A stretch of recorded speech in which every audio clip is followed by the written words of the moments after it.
mentioned that if we are fighting a war against other Muslims and we have non-believers fighting with us, then the meaning of jihad is defiled. The meaning of jihad, as we have inherited from Hazrat Muhammad Sallallahu Alaihi Wasallam. If I'm just giving an example that if I'm my understanding of jihad was that it is a war against a tyrant. It's war against tyranny and oppression. Now, if I'm a Muslim and I'm fighting a war against a tyrant, and a Christian who believes in righteousness and justice comes and helps me, how will my jihad be defiled? He will be most welcome. Right. But it will not be jihad. But how will... You see, there is the major difference, because the definition of jihad, which is who is authorized to define jihad, first question. Is it you and I or anybody else?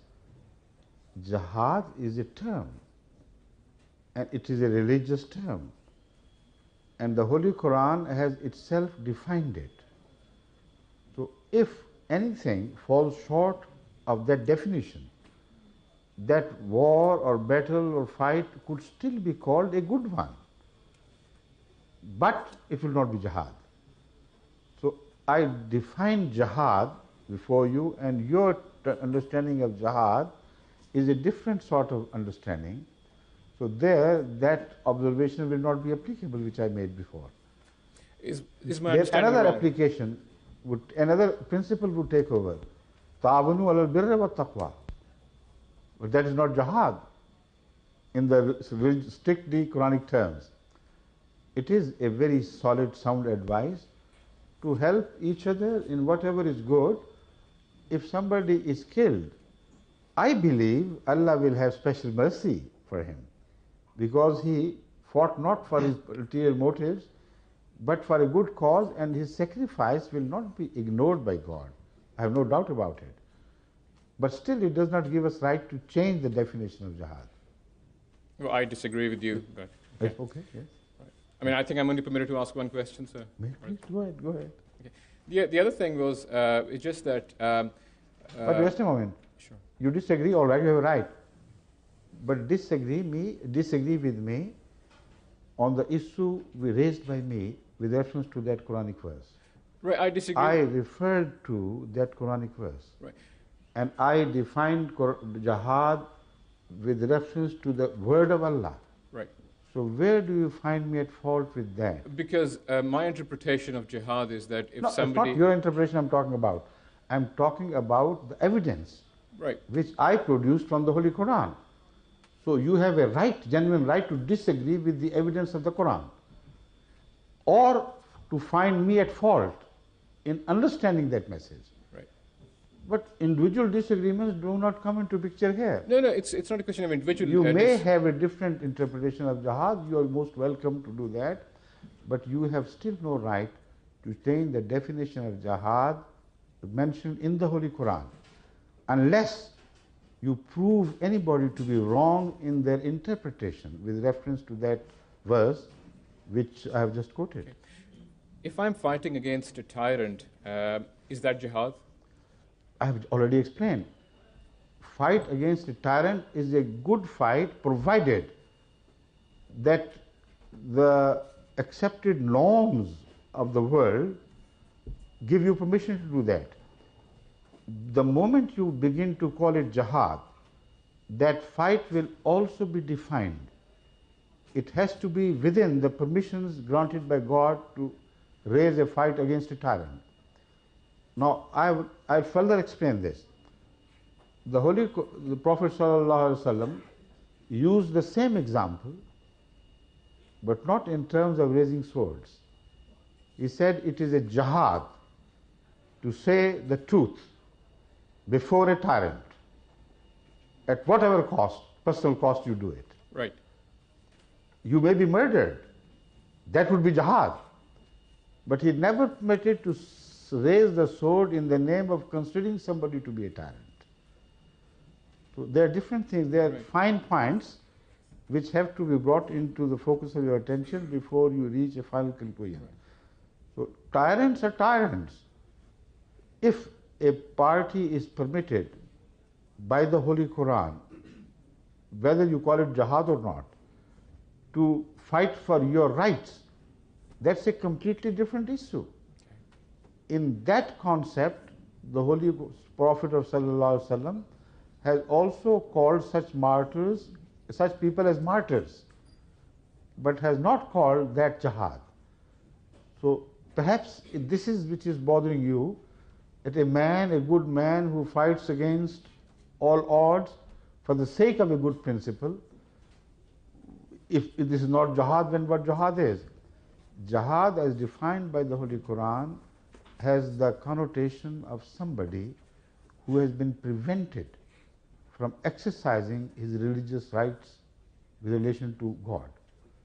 The moment anybody interferes there, if he is forced to do that, then you defend yourself. That is exactly jihad.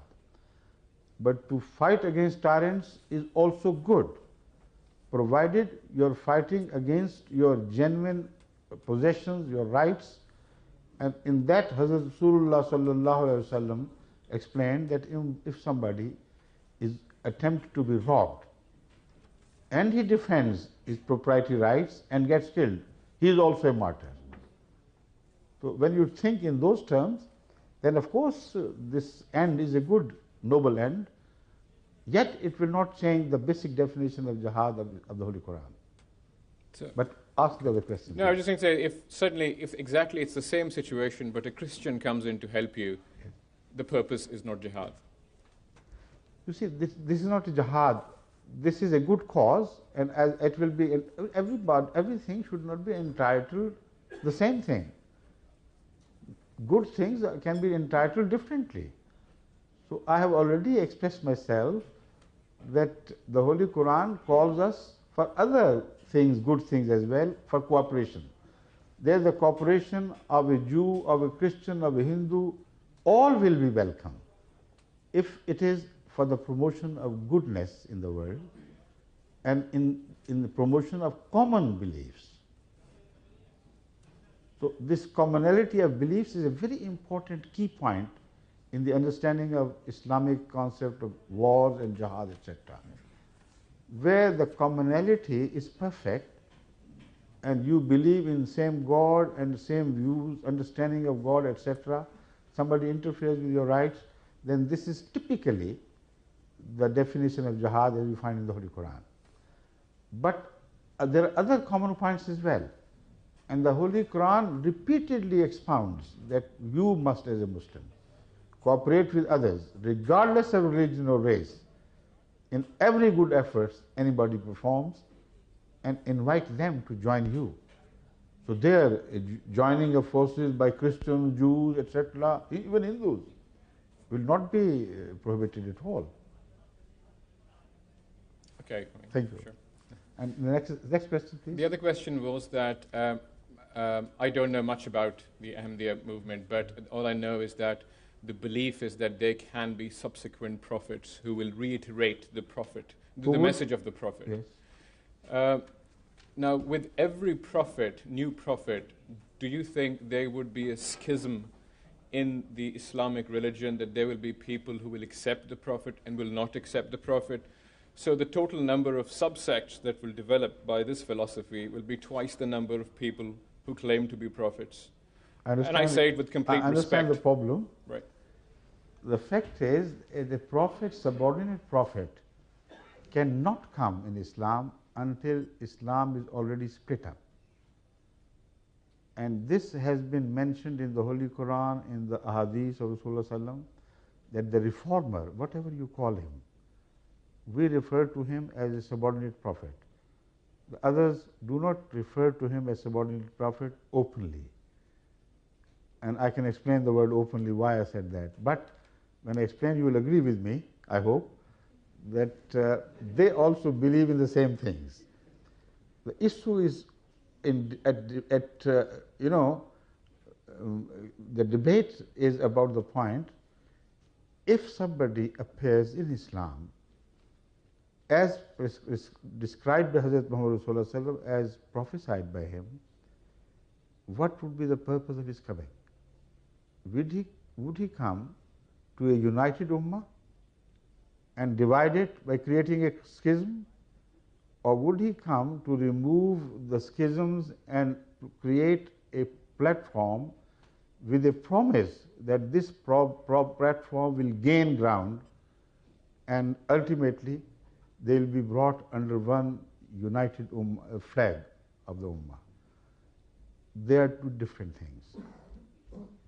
Hazrat sallallahu alaihi wasallam, before predicting that Jesus or Imam Mahdi would appear again, always said in clearest terms that this ummah will get divided on the pattern of the Jews before us.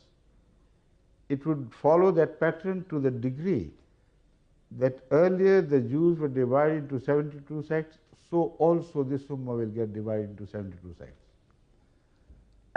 The common character of the Muslims in general has also been described with reference to this period of decay and deterioration. He said, "Sayati ala nasi zamanun la yabqa min al-Islam illa ismuhu, wa la yabqa min al-Quran illa rasmuhu." An unfortunate time is about to come, not about but will come one day, when Islam will be left only in name and the Quran will be left only for scribing, for writing. Now, the impression created by that is that perhaps people will cease to go to the mosque, but not so. The next observation made by Hazrat Muhammad Sallallahu Alaihi Wasallam is this: Masajiduhum amiratun wa hiya kharabu min al-huda. Their mosques will be well attended. Mosques will be full, but empty of guidance. And then he goes on to remove a misunderstanding regarding the religious leadership. If there is a genuine, healthy, honest leadership, why should this have happened to the Muslim Ummah? So he goes on developing the theme further by saying, "Ulama'uhum sharru man tahta adimi sama." Their leader, ulama, and here he doesn't refer them to himself. He said, "Ulama'uhum," the ulama or the scholars or religious leaders of that age, that people, would be the worst thing under the firmament of heaven. The most shar is mischief. So shar also is used as noun in Arabic. Here it is used as a noun. When somebody becomes a personification of mischief, then he is called shar. So here in this context it means they would be the worst personification of mischief under the firmament of heaven. When this has happened, only then Imam Mahdi can come, only then Jesus can descend from wherever he is to descend, in whatever manner. So the question is absolutely invalid. Would he come to divide the Ummah? Would he come to create another sect? Of course not. He would come, like all prophets of Allah come, to provide an opportunity of reunification in common cause of goodness and truth. And that phenomenon is mentioned in the Holy Quran as a phenomenon which goes on gaining ground. Once it is started, it goes on increasing its own ground and decreasing the ground around, with the result that this is the true unity which is created, while people, once they are divided, can never be united. It's impossible.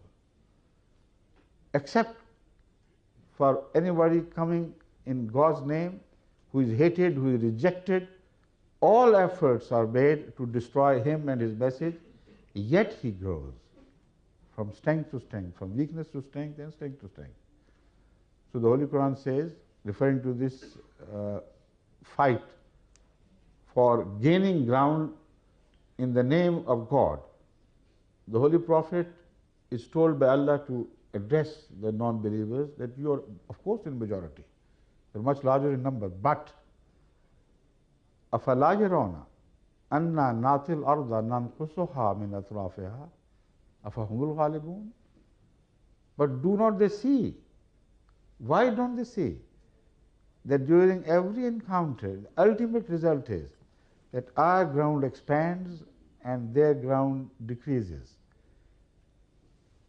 However small the process be, if this is certain, that a message which is delivered continues to gain ground, and all the efforts to suppress and destroy that message are frustrated, then the outcome would be the same. But that which is growing is bound to emerge dominant and predominant. So this is the case. It is not a case of creating a new spirit. It is a case of divine prescription for such ills. But there is a lot yet to be discussed, of course, whether it is happening in case of Ahmadiyyat and how it is happening. Now I will return to the second part raised about the subordinate prophet. That was also included in your question. This task has never been done by human efforts, can never be done. Logically, it's impossible to have been achieved by human efforts alone, because the process of split and diversification is a result not only of misunderstanding, but a result of human corruption, ego, desire to appear larger and bigger alim in the world, and so on and so forth. So it becomes a sort of territorial war between the leadership, religious leadership, which goes after number, not after the quality. And as such, it can be easily recognized. Once it happens, the cause of split lies in the inner deterioration of morality and loyalty to the values. So the name of religion would not avail you in any way whatsoever. I can further explain this with reference to the present day.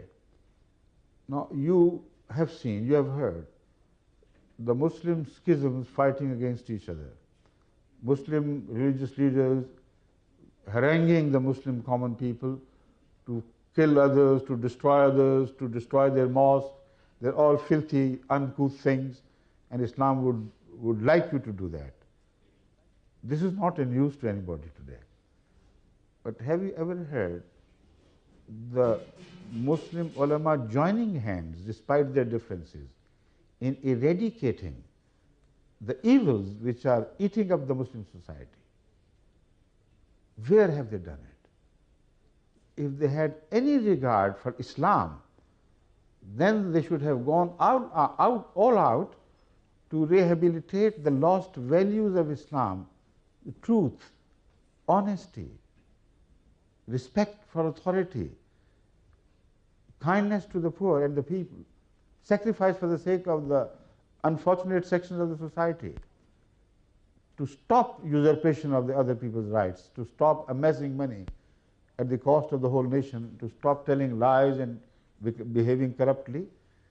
These are the anti-Islamic characters which have eaten up the very sources of Muslim energy. Show me one country where you can demonstrate the fight of the Muslim ulama joining hands in these things.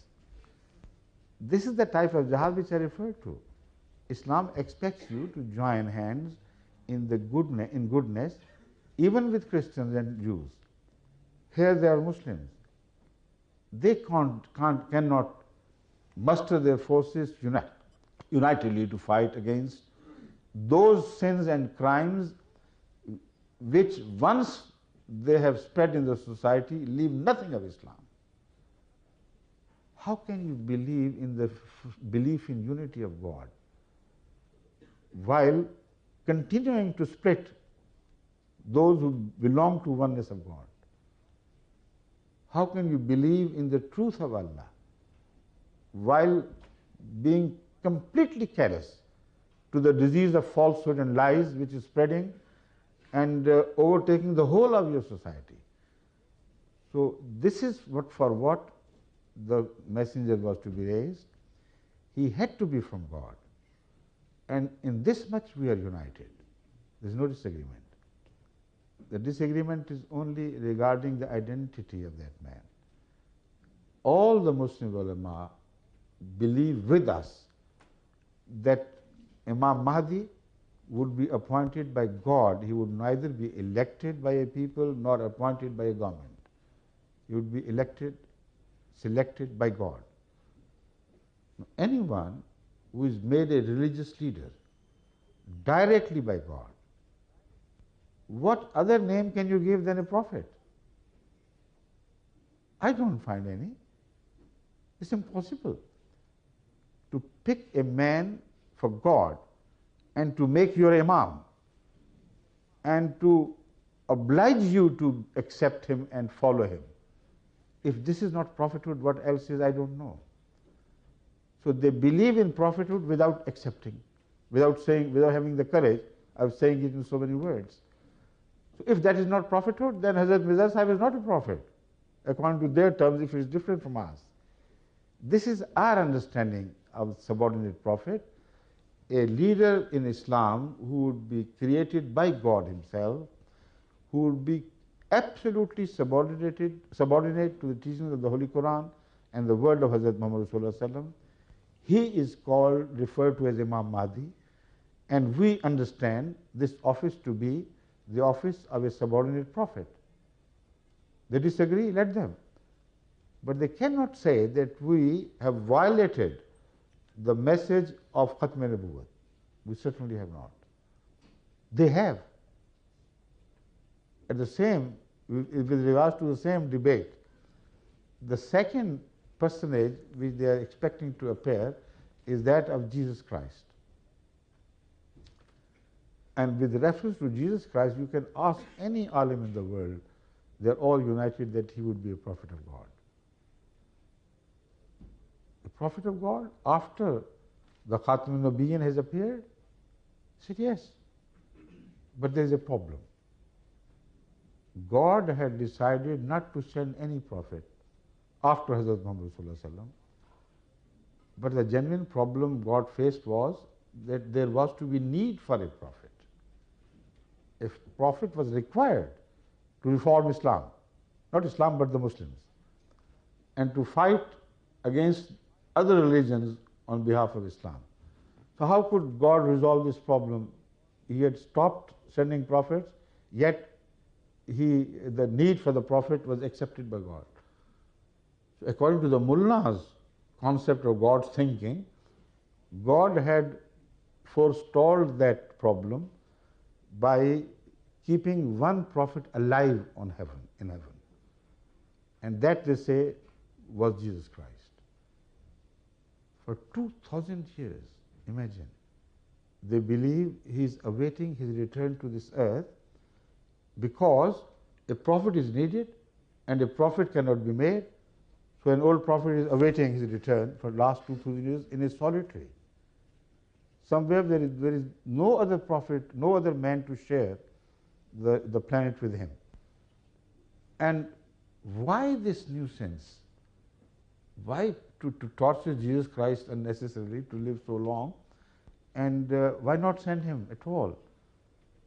They say because God has committed himself not to send a prophet, and God has accepted the fact that there will be need for prophets. Okay, when he comes, what would be the nature of his prophethood? Will he be a prophet of Israelites, or will he be enhanced to the position of a universal prophet under Hazrat Muhammad Sallallahu Alaihi Wasallam? If he remains to be that prophet who is referred to in the Holy Quran as Rasulan ila Bani Israel, then you and I or anybody else can go up to him and say, Jesus Christ, we respect you, God bless you, but you have no authority, no sanction from God to work in the Ummah of Hazrat Muhammad Sallallahu Alaihi Wasallam, because the Holy Quran is telling us you were sent only for the Israelites. We are not Israelites. This is not a limited message, it's a universal message. So please do whatever you like, stay here as a good guest, but no more. what could be the answer of Jesus Christ? Unless he tells you that his prophethood has been enhanced to a degree that it matches the domain of Hazrat Muhammad Rasulullah Sallam. So if this is not new prophethood, what else is? So the purpose is not served anyway.